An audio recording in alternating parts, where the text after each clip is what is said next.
Fala galera, mais um aqui ó. Hoje vamos fazer uma resenha aqui, uma discussão teórica, certo?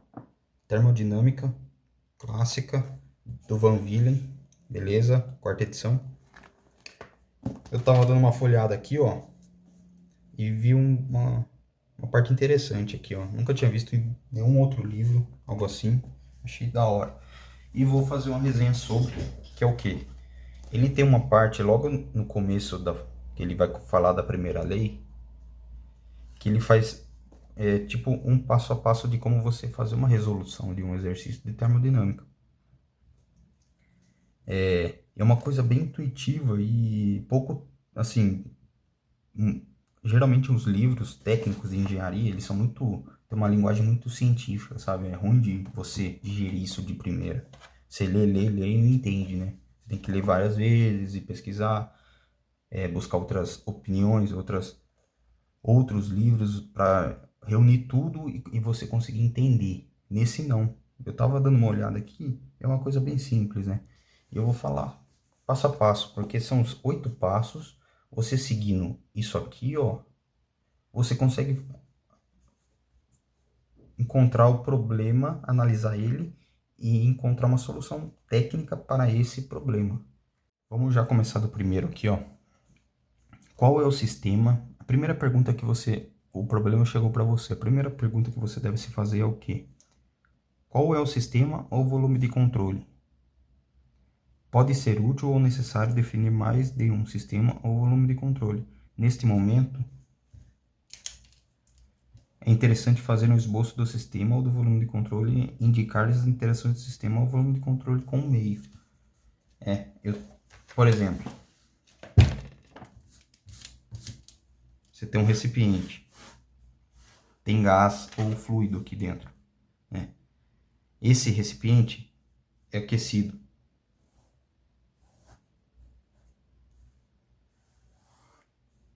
Então, calor entra, calor entra. O fluido ou gás aquece. Se for um gás, ele vai se expandir, certo? Virar vapor e se expandir.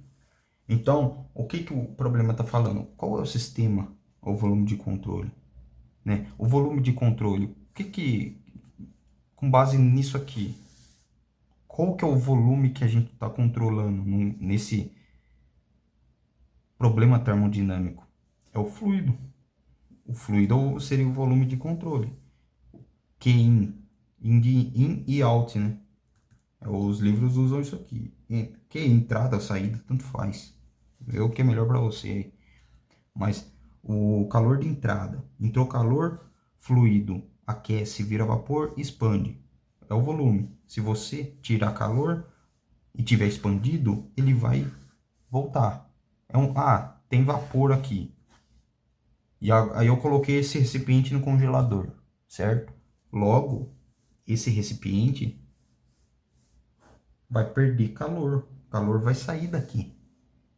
Termodinâmica é o quê? É calor que entra ou sai. É isso. É perder calor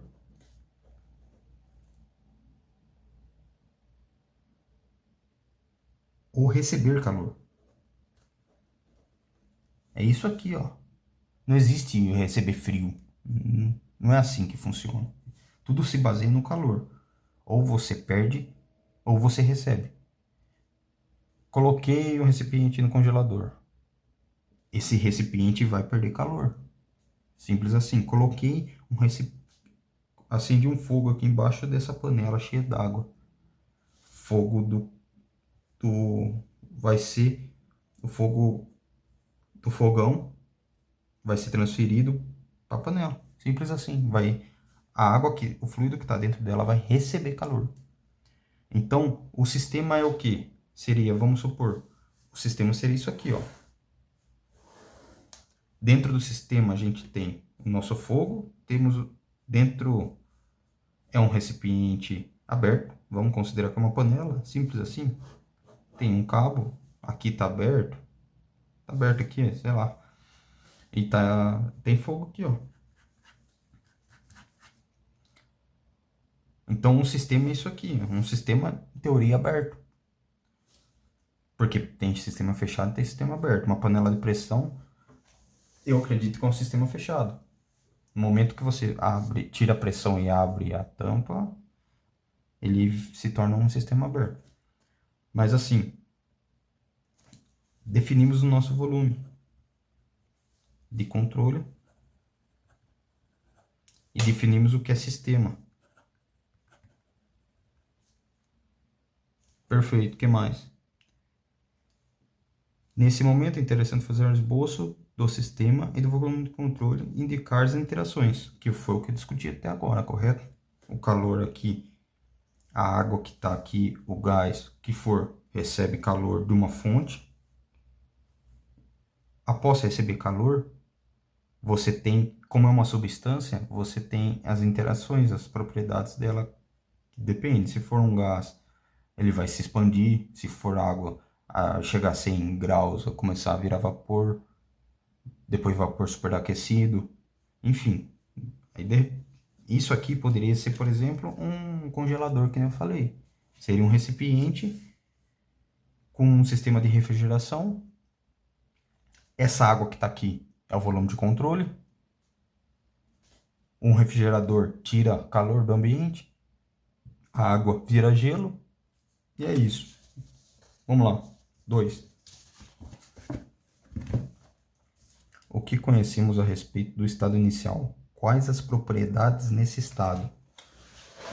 Voltando aqui, ó. O que a gente conhece do fluido aqui? Propriedade inicial. Vamos definir aqui. Isso aqui é água. Beleza? Então aqui, ó. Água. Então, água é líquido. Esse seria o estado inicial dela. Aquecemos, ela chega a uma temperatura X, ela vai virar vapor, vai passar do estado líquido para o gasoso. Isso é interessante de saber antes, né?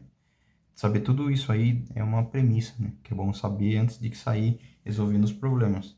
Antes de sair aplicando fórmula, ter isso bem esclarecido. Item 3. E o que conhecemos do estado final? Bom, às vezes o problema ele pergunta assim para você, né? Você tem essa panela com essa água aí que está aí dentro, correto? Correto. Se a gente colocar X calor aqui por X tempo, quanto de volume vai ter no final? Quanto inicialmente, vamos supor que tem 2 litros cúbicos. 2 litros de água. É um recipiente cilíndrico, sei lá, 100 centímetros cúbicos de volume, um exemplo. Então, o problema pergunta para você, temos 2 litros d'água, ou, enfim, ele fala assim, ó, você tem um recipiente com 100 centímetros cúbicos de volume, você coloca a água, aquece a tantos graus por tantos minutos, quantos litros de água vai ter depois desse ciclo termodinâmico? Então, voltando ao item 3, o que conhecemos do estado final? Não conhecemos nada nesse caso, porque assim, sabemos o inicial, vamos ter que calcular o final, mas tem hora que a gente sabe o estado final. Às vezes o problema ele só está perguntando, vai ter água se eu aquecer essa panela a 150 graus Celsius por 5 minutos, vai ter água depois desse tempo? Sendo que tem 2 litros d'água aqui. Vai ter água, com certeza. Então, assim, às vezes você tem noção de uma parte da resposta. Então, isso é importante ter já em mente. Item 4. O que conhecemos sobre o processo em questão? Alguma grandeza constante ou nula? Existe alguma relação funcional conhecida entre duas propriedades? Bom, vamos supor, às vezes o problema ele fala assim, ó, temos um recipiente fechado.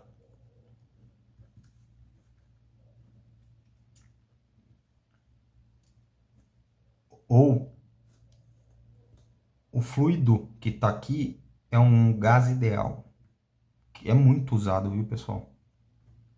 Inclusive tem até tópico do livro aqui só fala de gás ideal.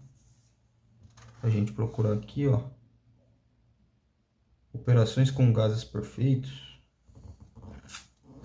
Tem muitos livros que tem isso aí, propriedades puras e tal. O que que significa?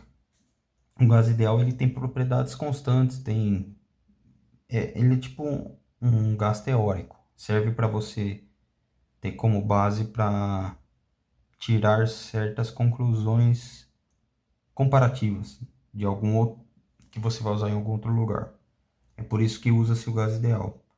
A termodinâmica é muito abstrata, então é difícil você ter todas as variáveis do seu sistema, todas as estrelas alinhadas. Posso dizer assim para você. É muito difícil. Então, usa-se muito o termo gás ideal, usa-se muito o termo ciclo de Carnot. O ciclo de Carnot, ele estabelece alguns padrões que não tem como aplicar na vida real, mas que vai servir de referência para você calcular o seu sistema real. Às vezes, o problema fala assim, ó, o volume é constante. A transferência de energia interna, transferência não, a variação de energia eterna é zero, ou seja, não teve variação de energia interna. Então, todo esse tipo de informação vai ser útil e precisa ser catalogado aí antes de resolver o problema. Escreve tudo aí, que se o problema passou é porque vai usar. 95% das vezes é assim, pelo menos. Próximo ponto. É útil fazer um diagrama relativo a informações levantadas nos itens 2 a 4. Ou seja, o que levantamos nos itens 2 a 4? Estado inicial, estado final e se tem alguma grandeza constante ou nula.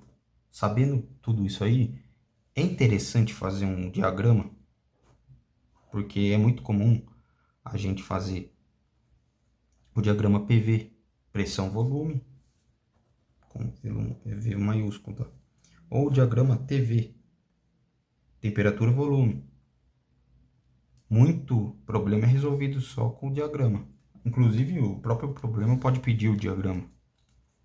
6. Qual é o modelo utilizado na previsão do comportamento da substância? Por exemplo, tabela de vapor, gás perfeito.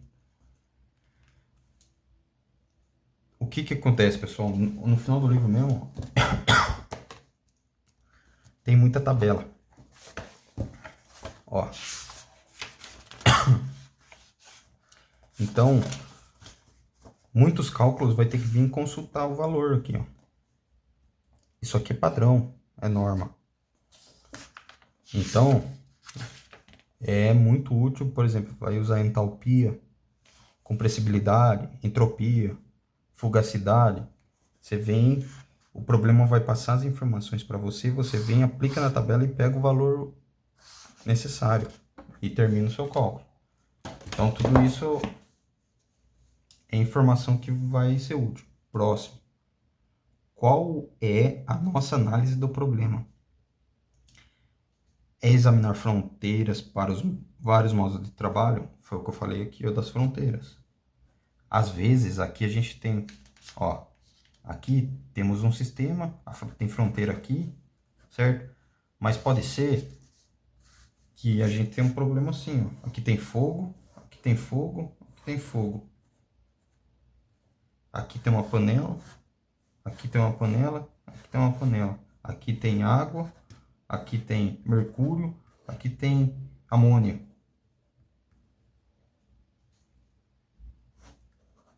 Aqui 100 graus Celsius, aqui Q 150 graus Celsius, Q igual a 200 graus Celsius. E temos tudo isso dentro de um sistema separado por fronteiras. Então, o problema pode pedir, ó, tá tendo um fogo aqui, aquecendo esse recipiente.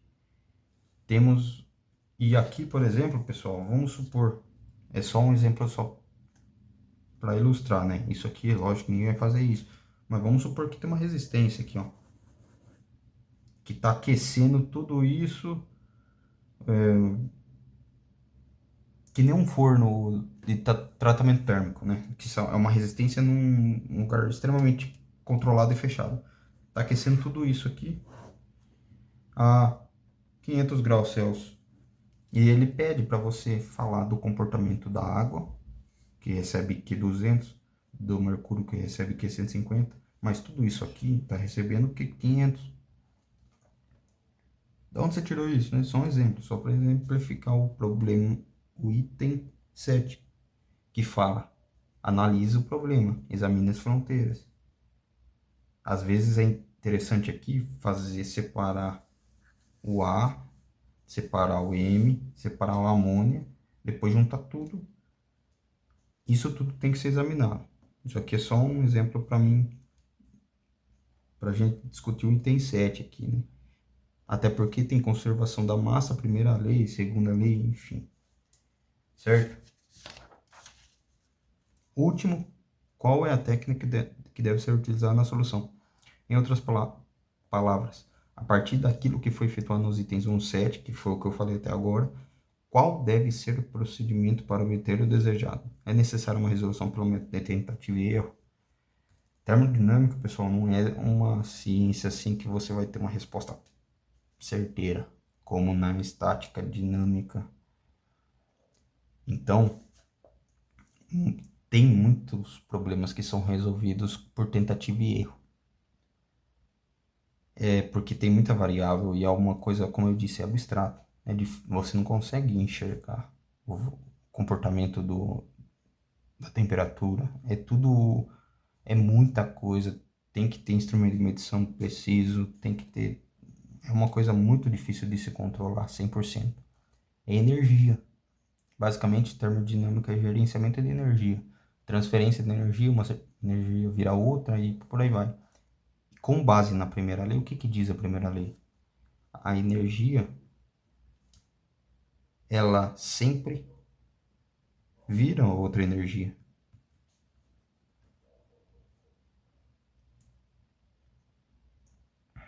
Ou é dissipada. Eu não sei exato o teorema lá, mas o que quer dizer a primeira lei? Ele fala assim, a energia, ela nunca vem do nada, ela sempre vem de algo.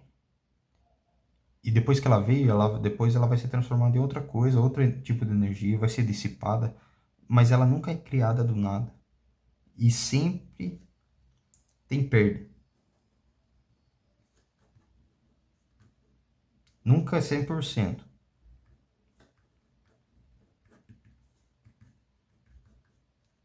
Nunca. Todo sistema termodinâmico nunca tem 100% de eficiência. Isso não existe na vida real. Então, o método da tentativa e erro começa a se tornar válido nessa questão. Porque é muita coisa que você não consegue quantificar de forma precisa. Não consegue quantificar. É por isso até mesmo que tem a grandeza entropia. O que é entropia?